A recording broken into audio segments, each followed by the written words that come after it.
Bonsoir et bienvenue dans ce nouveau numéro du 7 Loisirs. Voici le sommaire. Ce mercredi 14 octobre, le président de la République a décrété un couvre-feu francilien de 21h à 6h du matin, effectif samedi minuit. Nous verrons comment le monde des loisirs et de la culture a réagi à cette annonce et compte s'adapter.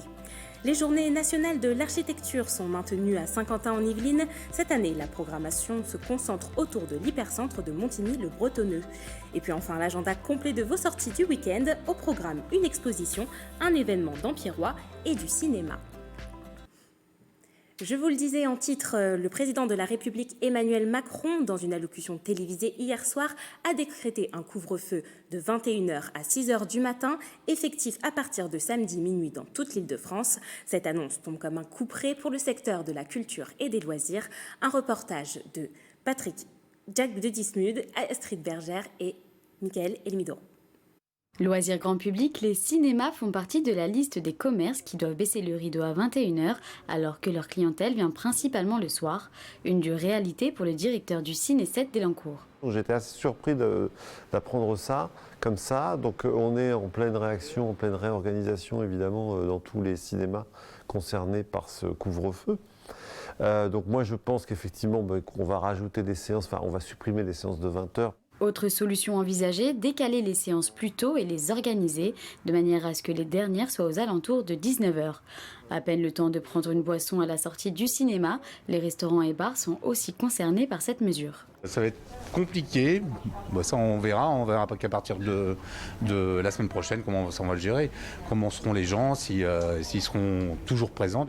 Et dans le domaine du sport, ce couvre-feu entraîne une réorganisation des séances et des horaires d'entraînement le soir pour l'ensemble des clubs yvelinois comme au Rugby Club de Versailles. Les conséquences sont surtout organisationnelles avec l'avancée de tous les horaires d'entraînement, notamment pour les seniors et les juniors qui s'entraînaient jusqu'à 21h30 ou 20h30. Évidemment, avancée désormais à 19h pour terminer à 20h15, 20h30 grand maximum et pour que tout le monde soit rentré chez soi à 21h. Même si certains sports ont déjà anticipé la nouvelle, pour les associations et les salles de spectacle, des discussions sont encore en cours au sein du gouvernement. Et pour parler davantage de ce sujet, Justine Brasier, bonsoir. Bonsoir. Le monde de la culture fait partie des secteurs directement touchés par les annonces du chef de l'État. C'est un nouveau coup de massue pour les salles de spectacle et de cinéma qui vont devoir respecter le couvre-feu de 21h. Alors, est-ce qu'ils vont s'adapter ou fermer ? Bien, c'est vrai, Célia, que les mesures gouvernementales vont une nouvelle fois impacter le monde culturel qui commençait tout juste à reprendre. Alors pour l'heure, les acteurs locaux entendent se mobiliser pour maintenir une offre et rester ouverts, donc s'adapter tout en respectant bien sûr le couvre-feu de 21h. Alors quelle solution? Faire moins de séances, adapter les horaires des spectacles? Les salles n'ont finalement que 48 heures pour agir. On est un peu pris de court, voilà, notamment par exemple pour un concert qui a lieu samedi. C'est vrai qu'en termes de communication, on va être un peu court pour dire aux gens, c'est pas à 20h30, c'est à 18h. On risque de perdre beaucoup de monde en route. Je pense qu'on va décaler les séances effectivement plus tôt, c'est-à-dire on va peut-être organiser les dernières séances vers 18h30, 19h, de façon à ce qu'à 21h, les cinémas soient fermés. Alors apparemment, il pourrait y avoir une discussion avec la ministre de la Culture, Roselyne Bachelot. Oui, pour parler notamment des mesures qui viennent d'être annoncées et pour essayer peut-être de trouver des solutions. Il y a notamment une dérogation qui pourrait être envisagée, à savoir en fait que pour la plupart d'entre eux, ils tentent de s'organiser pour fermer à 22h30 et laisser le temps aux spectateurs de pouvoir rentrer chez eux avant 21h. Et si la dérogation est acceptée, en fait, il suffirait simplement après 21h de montrer son billet. Il est possible, je dirais pas probable, que d'ici la fin de la journée, les théâtres puissent avoir une dérogation pour terminer à 21h. C'est-à-dire, l'idée, c'est que les publics puissent justifier avec leur billet de leur sortie du théâtre pour rentrer chez eux un peu plus tard. Et économiquement, dans le monde culturel, quel va être l'impact ? Alors l'impact est déjà là depuis la première vague, à savoir que pour les salles de spectacle et de théâtre ou encore de cinéma, les établissements publics et privés sont impactés de façon différente. C'est-à-dire que les théâtres privés, par exemple, reposent en grande partie sur les recettes de la billetterie et les théâtres publics bénéficient de subventions, mais dans tous les cas, il y aura un grand impact et une activité en baisse. À hier midi, on était à plus de 50% de chute de chiffre d'affaires. Parce que nous, notre chiffre d'affaires au Montancier, il est constitué d'une part par la billetterie et d'autre part par des tournages et des locations. Et là, aujourd'hui, j'ai 0 tournage, 0 location. Alors Justine, est-ce que vous avez peut-être des chiffres concrets à nous donner ce soir ? Alors oui, il y a des chiffres concrets, mais qui datent du 6 juillet. Ils concernent l'impact de la crise sanitaire sur les secteurs culturels, mais donc bien avant ces nouvelles mesures gouvernementales, le ministère de la Culture a annoncé notamment une baisse moyenne, et j'insiste sur moyenne, puisqu'en fait tous les secteurs ne sont pas impactés de la même façon, mais donc en moyenne, on avait déjà une baisse du chiffre d'affaires de 25% en 2020 par rapport à 2019, soit près de 22 milliards d'euros de déficit, Célia, le spectacle vivant étant le plus impacté. Merci Justine pour toutes ces informations. Alors vous avez dit fermé à 22h30, c'est fermé bien à 20h30 pour être précis. Voilà. Et puis on espère que ça évoluera dans le bon sens ces jours-ci. Et on se retrouve la semaine prochaine pour une nouvelle chronique. Avec plaisir. Malgré ce couvre-feu, la culture et les loisirs continuent en journée. Et ce vendredi 16 et samedi 17 octobre, les Journées nationales de l'architecture se déroulent à Saint-Quentin en Yvelines. La programmation se fait cette année exclusivement dans l'hypercentre de Montigny-le-Bretonneux, un montage de Rémi Lefebvre. Tout le monde est amené chaque jour à côtoyer les transports, les infrastructures publiques ou les grands ensembles urbains. Durant 2 jours, vous aurez l'occasion de regarder d'un œil nouveau tous ces bâtiments en découvrant leur architecture, comme par exemple une visite de la gare et ses abords, samedi 17 octobre à 11h. C'est vraiment une occasion unique pour approfondir la connaissance de ce territoire. La gare, elle est empruntée par des milliers de personnes tous les jours. Pour autant, qui connaît l'histoire de la gare de Saint-Quentin en Yvelines, terminus du RERC, une gare qui est née en 1975 au milieu des champs. Voilà, c'est une histoire, une aventure urbaine et architecturale assez exceptionnelle. Vendredi 16 octobre, vous pourrez visiter le théâtre de Saint-Quentin en Yvelines, qui a été inauguré en 1993. Et à 11h30, vous pourrez observer la rue Colbert, principale artère du centre commerçant. Les publics intéressés peuvent aussi enchaîner les visites et au fil des visites, on peut avoir un aperçu vraiment très global des différents éléments forts de l'hypercentre de Montigny. Une conférence sur le quartier Saint-Quentin en présence de Yves Drossin, l'urbaniste et architecte pendant 15 ans du cœur de la ville de Saint-Quentin en Yvelines, aura lieu vendredi à 19h. Il reviendra sur la naissance du quartier.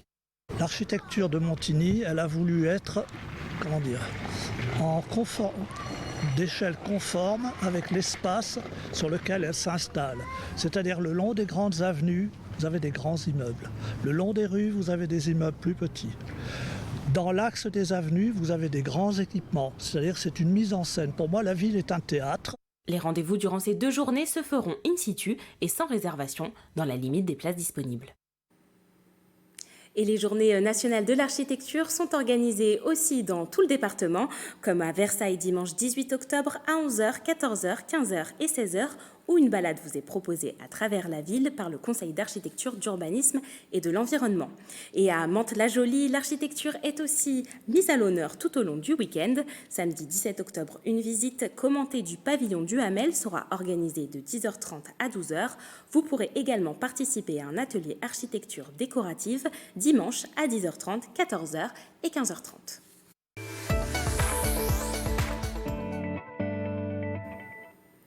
Et samedi 17 octobre marque aussi le début des vacances scolaires.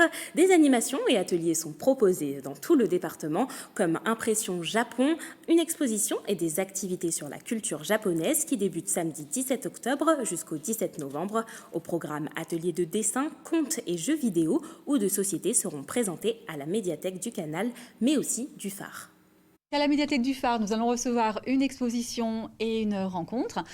Donc cette exposition photographique et d'écoute sonore sur le washi. Donc le washi veut dire papier japonais et donc c'est la fabrication de papier au Japon de façon traditionnelle.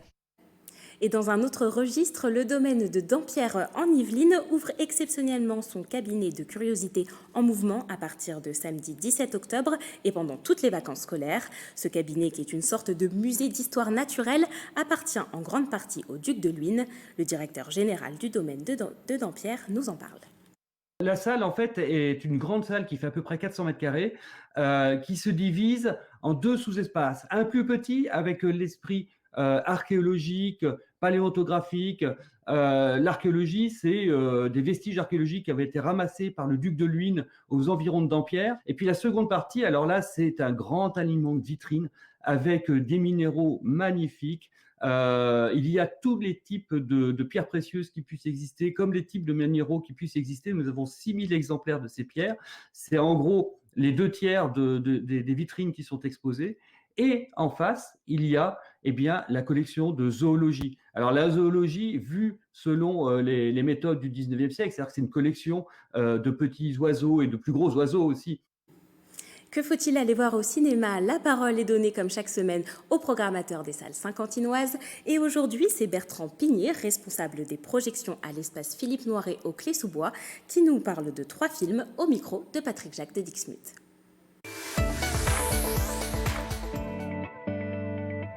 Dans les salles de l'espace Philippe Noiret, cette semaine et pour les semaines à venir, beaucoup de films français, parce que c'est le cinéma français qui en ce moment nourrit les salles de cinéma. Les Américains ont peur, les Américains retardent les sorties de grands films, et donc on vous invite à venir voir des grands films, tout aussi grands films, mais des films français. Alors le 21 octobre, chez nous, on aura la sortie nationale de Adieu les cons, le prochain film de Albert Dupontel, mais en attendant, on a aussi un très très beau documentaire de 2 heures qui suit 2 jeunes filles de leurs 13 à leurs 18 ans, un film qui s'appelle Adolescente de Sébastien Lifshitz, qui est vraiment un très beau portrait de la France contemporaine. Et puis pour toute la famille, quelque chose de beaucoup plus large, beaucoup plus accessible à tout le monde, le film Polly, réalisé par Nicolas Vanier, qui nous avait apporté Belle et Sébastien et Donne-moi des ailes par exemple, qui va sortir donc la semaine prochaine et que nous avons en avant-première, donc le dimanche 18 octobre à 16h, ici à l'espace Philippe Noiret. On vous invite à venir, à vous déplacer pour voir tous ces films, parce que c'est votre venue dans les salles qui fera qu'on pourra continuer à faire ce travail et à nous sortir, à nous changer les idées de ces idées moroses qui nous hantent en ce moment.